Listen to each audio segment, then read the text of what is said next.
کہا جا رہا ہے الذین استجابوا للہ والرسول، جن لوگوں نے زخم کھانے کے بعد بھی اللہ اور رسول کی پکار پر لبیک کہا، ان میں جو لوگ نیکوکار تھے اور پرہیزگار تھے ان کے لیے بہت بڑا اجر ہے۔ اب اگلی آیات میں ایک اور واقعے کا ذکر ہو رہا ہے۔ یہ دوسرا واقعہ ہے کہ ابو سفیان نے غزوہ احد سے جاتے ہوئے کہا تھا کہ ہم 1 سال کے بعد دوبارہ آ کر حملہ کریں گے، لیکن اگلے سال مکہ میں قحط پڑ گیا۔ ابو سفیان جنگ نہیں کرنا چاہتا تھا، لہٰذا اس نے ایک افواہ پھیلا دی کہ جا کے مسلمانوں سے کہو کہ مشرکین نے بہت بڑا لشکر اور بہت سارا جنگی سامان تیار کر لیا ہے۔ مسلمانوں نے جب یہ افواہ سنی تو ان کا ایمان بڑھ گیا، وہ مقابلے کے لیے مقرر وقت پر حمراء الاسد پہنچ گئے۔ 8 دن بدر کے مقام پر انتظار کرتے رہے، ابو سفیان اور اس کی فوج نہیں آئی۔ مسلمانوں نے، صحابہ کرام نے وہاں تجارت کی اور پھر وہ واپس لوٹ آئے۔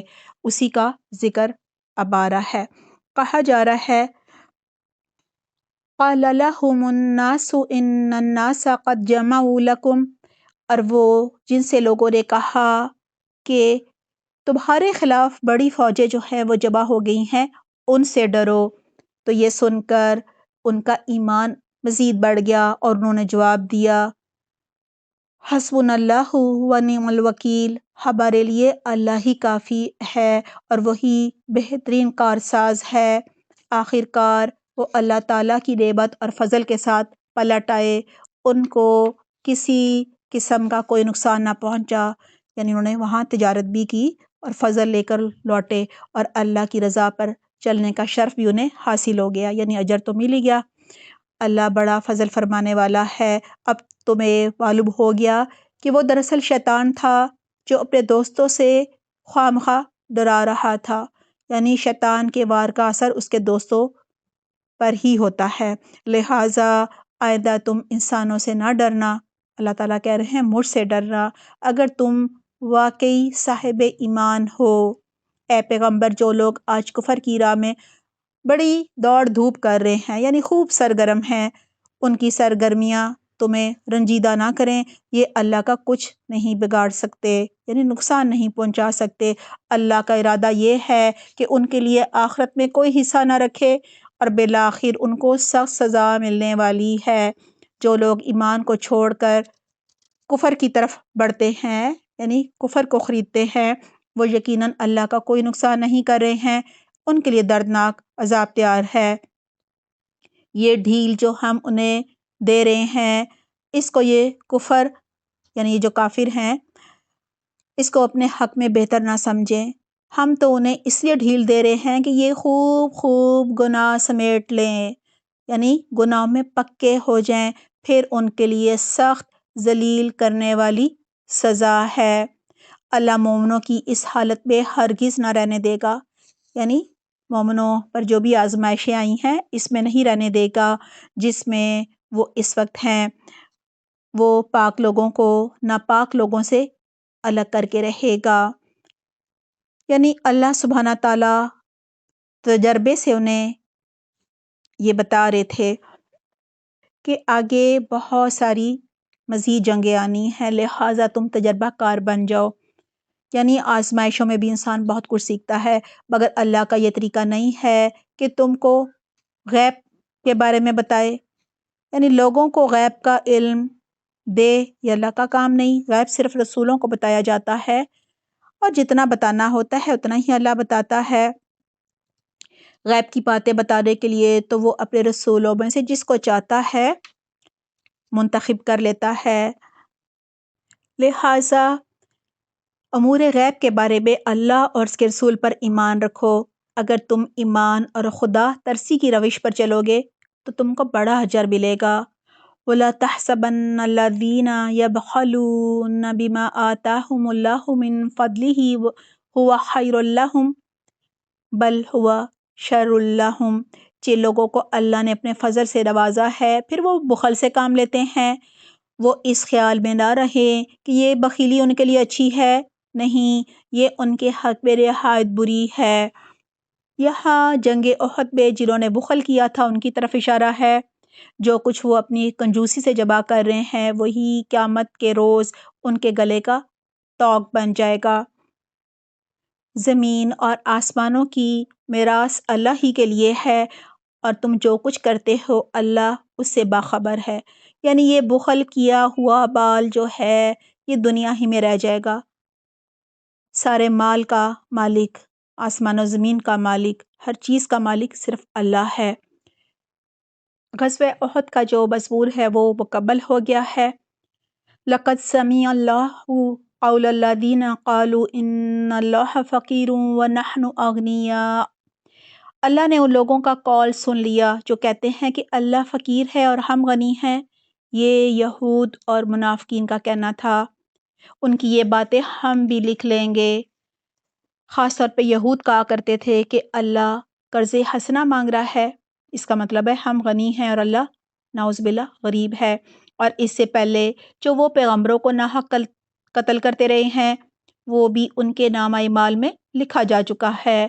جب فیصلے کا وقت آئے گا اس وقت ہم ان سے کہیں گے کہ لو اب جہنم کے عذاب کا مزہ چکھو، یہ تمہارے اپنے ہاتھوں کی کمائی ہے، اللہ اپنے بندوں کے لیے ظالم نہیں ہے۔ اب یہود سے خطاب ہے جو لوگ کہتے ہیں اللہ نے ہم کو ہدایت کر رکھی ہے کہ ہم کسی کو رسول تسلیم نہ کرے جب تک وہ ہمارے سامنے ایسی قربانی نہ کرے جسے غیب سے آ کر آگ کھا جائے۔ یعنی حابیل اور قابل کے ساتھ جو ہوا تھا، یعنی وہ قربانی اس زمانے میں رکھ دی جاتی تھی اور آسمان سے آگ آتی تھی اور اس قربانی کے لیے جو بھی چیز رکھی جاتی تھی اس کو کھا جاتی تھی، اس کو جلا دیتی تھی۔ تو کہہ رہے ہیں کہ ہمیں بھی وہی معجزہ چاہیے۔ اللہ تعالیٰ کہہ رہے ہیں ان سے کہو تمہارے پاس مجھ سے پہلے بہت سے رسول آ چکے ہیں جو بہت سی روشن نشانیاں لائے ہیں اور وہ نشانی بھی لائے تھے جس کا تم ذکر کرتے ہو، یعنی قربانی کی جو بھی چیز ہے اس کو آگ کھا جائے، یہ بھی ہوا تھا۔ پھر اگر ایمان لانے والے کے لیے شرط پیش کرنے میں تم سچے ہو، یعنی ایمان تبھی لاؤ گے جب یہ معجزہ دیکھو گے، اگر تم یہ کہنے میں سچے ہو تو تم پھر ان رسولوں کو کیوں قتل کرتے رہے ہو؟ فَإِن كَذَّبُوكَ فَقَدْ كُذِّبَ رُسُلٌ۔ اب اے محمد صلی اللہ علیہ وآلہ وسلم اگر یہ لوگ آپ کو جھٹلاتے ہیں تو بہت سے رسول تم سے پہلے بھی جھٹلائے جا چکے ہیں، یعنی آپ دل تنگ نہ کریں، یہ تو پہلے بھی ہوتا رہا ہے ہر رسول کے ساتھ، اور وہ رسول بھی کھلی کھلی نشانیاں اور آسمانی کتابیں یعنی صحیفے اور روشنی بخشنے والی کتابیں لے کر آئے تھے۔ آخر کار ہر شخص کو مرنا ہے اور تم سب اپنے اپنے پورے اجر قیامت کے روز پانے والے ہو، یعنی جو تم کرو گے اسی کا اجر پاؤ گے۔ اگر برا کرو گے، ایمان نہیں لاؤ گے، گمراہی کے راستے پر چلو گے تو اس کا خمیازہ بھگتو گے۔ کامیاب دراصل وہ ہیں جو وہاں جہنم کی آگ سے بچا لیے جائیں گے اور جنت میں داخل کر دیے جائیں گے۔ رہی یہ دنیا تو یہ محض ایک ظاہری فریب ہے، یعنی دھوکے کی چیز ہے۔ مسلمانوں تمہیں مال اور جان دونوں کی آزمائشیں آئیں گی، یعنی آزمائے تو ضرور جاؤ گے، اور تم اہل کتاب اور مشرکین سے بہت سی تکلیف دہ باتیں سنو گے، یعنی جنت پھولوں کی سیج نہیں ہے، آزمائشیں تو آئیں گی، خاص طور پر اہل کتاب اور مشرکین کی طرف سے۔ اگر ان سب حالات میں تم صبر اور تقوی کی روش اختیار کرو گے تو یہ بڑے حوصلے کا کام ہے۔ ان اہل کتاب کو وہ عہد بھی یاد دلاؤ جو اللہ نے ان سے لیا تھا کہ تمہیں کتاب کی تعلیمات کو لوگوں میں پھیلانا ہوگا۔ یہ اہل کتاب سے بھی عہد لیا گیا تھا، انہوں نے اسے پس پش ڈال دیا، تو کہا جا رہا ہے انہیں پوشیدہ رکھنا نہیں ہوگا، مگر انہوں نے کتاب کو پس پش ڈال دیا اور تھوڑی قیمت پر اسے بیچ دیا، یعنی لوگوں سے فائدے حاصل کرنے کے لیے، بال اور مراد حاصل کرنے کے لیے ان کی پسند کے فتوے دینے شروع کر دیے، یعنی کتاب کو بدل ڈالا۔ کتنا برا کاروبار ہے جو یہ کر رہے ہیں۔ تم ان لوگوں کو عذاب سے محفوظ نہ سمجھو، وہ اپنے کرتوتوں پر خوش ہیں اور چاہتے ہیں کہ ایسے کاموں کی تعریف انہیں حاصل ہو، یعنی وہ یہ نہ سمجھیں کہ کوئی بہت بڑی نیکی کر لی، یعنی اس پر فخر و تکبر نہ کریں، فی الواقع انہوں نے نہیں کیے ہیں وہ کام۔ اب یہاں ان لوگوں کا بھی ذکر ہو رہا ہے جو خود تو کچھ نہیں کرتے لیکن تعریف چاہتے ہیں، نہ جو کام نہیں کیے ہوتے یا کسی اور نے کیے ہوتے ہیں تو وہ اپنے نام لگا کر اس کی کام کی تعریف چاہ رہے ہوتے ہیں۔ حقیقت پہ ان کے لیے دردناک سزا ہے۔ زمین اور آسمان کا مالک اللہ ہے اور اس کی قدرت سب پر حاوی ہے۔ اب وہ 6 آیات آ رہی ہیں، جب وہ نازل ہوئیں تو آپ صلی اللہ علیہ وسلم پر ساری رات رکعت طاری رہی، روتے رہے۔ حضرت بلال رضی اللہ عنہ صبح نماز کے لیے آئے، دیکھا تو وجہ پوچھی تو آپ صلی اللہ علیہ وسلم نے ان آیات کا بتایا، اور یہ رکعت شکر کی وجہ سے تھی کہ اتنی عظیم آیات نازل ہوئی ہیں۔ ان فی خلق السماوات والارض واختلاف اللیل والنہار لآیات لأولی الالباب، آسمان اور زمین کی پیدائش پہ اور رات اور دن کے باری باری آنے جانے میں ان عقل مند لوگوں کے لیے بہت ساری نشانیاں ہیں جو اٹھتے بیٹھتے اور لیٹتے ہر حال میں اللہ کو یاد کرتے ہیں، یعنی کثرت سے ہر موقع پر اللہ کا ذکر کرتے ہیں اور آسمان و زمین کی ساخت پر غور و فکر کرتے ہیں، اور وہ بے اختیار بول اٹھتے ہیں، اے ہمارے رب یہ سب کچھ تو نے فضول اور بے مقصد نہیں بنایا ہے، یعنی بلا وجہ پیدا نہیں کیا، یہ ساری کائنات جب با مقصد بنائی ہے تو ظاہر ہے پھر انسان کو بھی ایک مقصد کے ساتھ پیدا کیا ہے، تو پاک ہے اور اس سے کہ کوئی بیکار کام کرے، کوئی عبث کام کرے، بس اے ہمارے رب ہمیں دوزخ کے عذاب سے بچا دے۔ تو نے جسے دوزخ میں ڈالا اسے در حقیقت بڑی ذلت اور رسوائی میں ڈال دیا، اور پھر ایسے ظالموں کا کوئی مددگار نہ ہوگا۔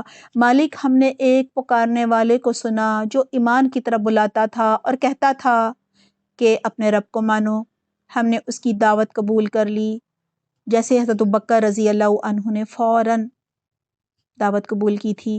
بس اے ہمارے آقا جو قصور ہم سے ہوئے ان سے درگزر فرما، جو برائیاں ہم میں ہیں انہیں دور کر دے اور ہمارا خاتمہ نیک لوگوں کے ساتھ کر۔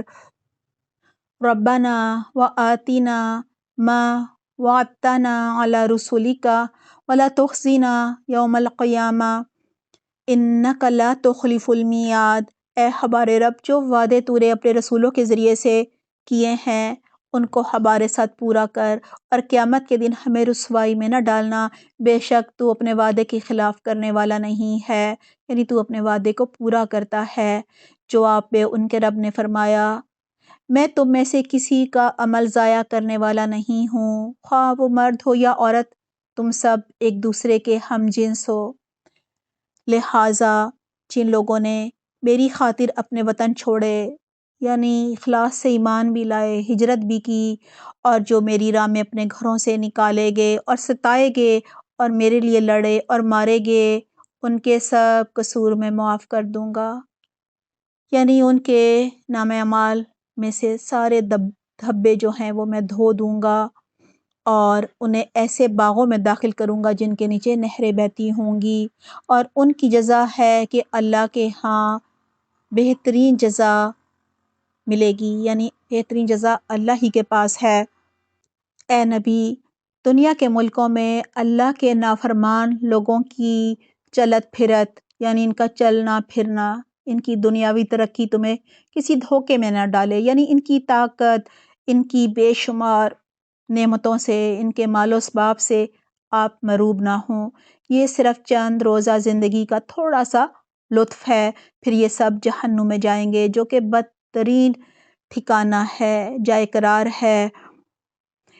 برعکس اس کے جو لوگ اپنے رب سے ڈرتے ہیں اور جو لوگ تقوی اختیار کرتے ہیں، ڈرتے ہوئے زندگی گزارتے ہیں، ان کے لیے ایسے جنت کے باغات ہیں جن کے نیچے نہریں بہتی ہیں، وہ ان باغوں میں ہمیشہ رہیں گے۔ اللہ کی طرف سے یہ سامان ضیافت ہے، یعنی ابتدائی مہمان نوازی ہے ان کے لیے، اور جو کچھ اللہ کے پاس ہے نیک لوگوں کے لیے وہی سب سے بہتر ہے۔ ربنا جعلنا منہم، دعا ہے اللہ سبحانہ تعالیٰ ہم سے وہ کام کروا لے جو جنت میں لے جانے والے ہیں، اور اللہ سبحانہ تعالیٰ ہمیں ان سب کاموں سے محفوظ رکھے۔ ہماری جو بھی جانے انجانے میں کمی کوتاہیاں یا گناہ سرزد ہو گئے ہیں، اللہ تعالیٰ بہترین مغفرت فرما دے اور وہ سب کام ہم سے نہ کروائے، ہماری حفاظت فرمائے جو کہ جہنم میں لے جانے والے ہیں۔ اللہ سبحانہ تعالیٰ آسان حساب لے، آسانی کا معاملہ فرمائے، آمین اللہم آمین۔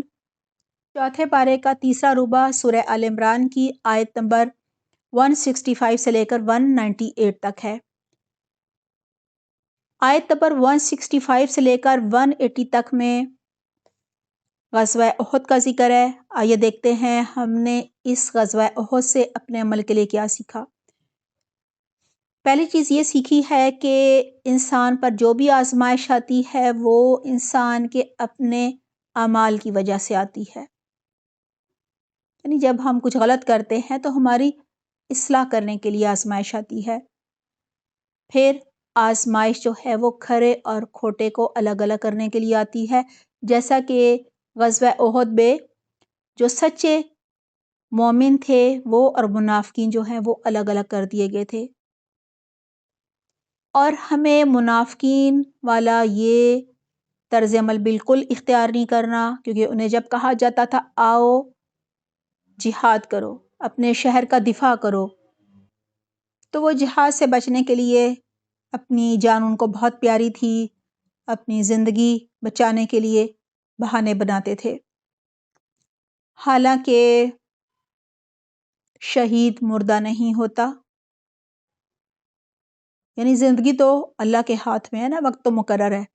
اگر شہادت لکھی ہے تو لوگ تو شہادت کے لیے ترستے ہیں، کیونکہ قرآن میں بھی ہے کہ شہید جو ہے وہ مردہ نہیں ہوتا، وہ زندہ ہوتا ہے، اللہ کے ہاں رزق پاتا ہے، خوف و غم سے آزاد ہوتا ہے۔ شہید خوش ہوتا ہے جب اسے یہ بتایا جاتا ہے کہ اس کے گھر والے بھی اس کی پیروی کر رہے ہیں، اس کے نقش قدم پر چل رہے ہیں، اور وہ بہت جلد ان سے جنت میں آ ملیں گے۔ پھر غزوہ احد سے ہم نے یہ سیکھا کہ اللہ اور رسول کے ہر حکم پر ہمیں لبیک کہنا ہے، سمعنا و اطعنا، اور دعا ہے جب بھی کوئی آزمائش آئے تو ہم صحابہ کرام کی طرح صرف اللہ پر توکل کریں، صبر کریں، تقوی اختیار کریں، تاکہ ہمارا بھی صحابہ کرام رضی اللہ عنہم کی طرح مزید ایمان بڑھ جائے۔ ہمیں یاد رکھنا چاہیے کہ یہ دنیا کی زندگی ایک دھوکہ ہے، ایک فریب ہے، اس میں کھو کر اپنی آخرت برباد نہیں کرنی، کیونکہ اصل کامیابی تو آخرت کی ہوتی ہے۔ اس دن ایمان کی حالت میں کیے گئے قرآن و سنت کے مطابق جو مسنون اعمال ہیں وہی قابل قبول ہوتے ہیں، وہی نفع دیتے ہیں۔ لہٰذا ہمیں آخرت کی تیاری کرنی چاہیے تاکہ ہم جہنم کی آگ سے بچ سکیں اور جنت میں داخل کر دیے جائیں۔ یہی اصل فلاح ہے، کامیابی ہے۔ ہمیں کائنات پر غور و فکر کرنا چاہیے، اٹھتے بیٹھتے اور لیٹتے ہر حال میں اللہ کا ذکر کرنا چاہیے، اپنی زندگی کے مقصد کو سمجھنا چاہیے، کثرت سے اپنی مغفرت کے لیے دعائیں کرنی چاہیے، خاتمہ بالایمان کے لیے دعائیں کرنی چاہیے، اور قیامت کے دن کی رسوائی سے بچنے کے لیے دعائیں کرنی چاہیے۔ کافروں کی ترقی اور ان کے مال و اسباب سے مروب نہیں ہونا چاہیے، کیونکہ یہ تو دنیا کی وقتی اور حقیر نعمتیں ہیں، حقیر فائدے ہیں۔ اصل نعمتیں تو آخرت کی ہیں جو کہ ابدی اور پائیدار ہیں۔ دعا ہے اللہ سبحانہ تعالیٰ ہمیں دنیا کے دھوکے اور فریب سے محفوظ رکھے اور آخرت کی تیاری کرنے کی بہترین توفیق عطا فرمائے۔ ہمارے لیے اللہ سبحانہ تعالیٰ قرآن کو سیکھنا، سمجھنا اور اللہ کے ہر حکم پر عمل کرنا آسان فرما دے۔ آمین اللہم آمین۔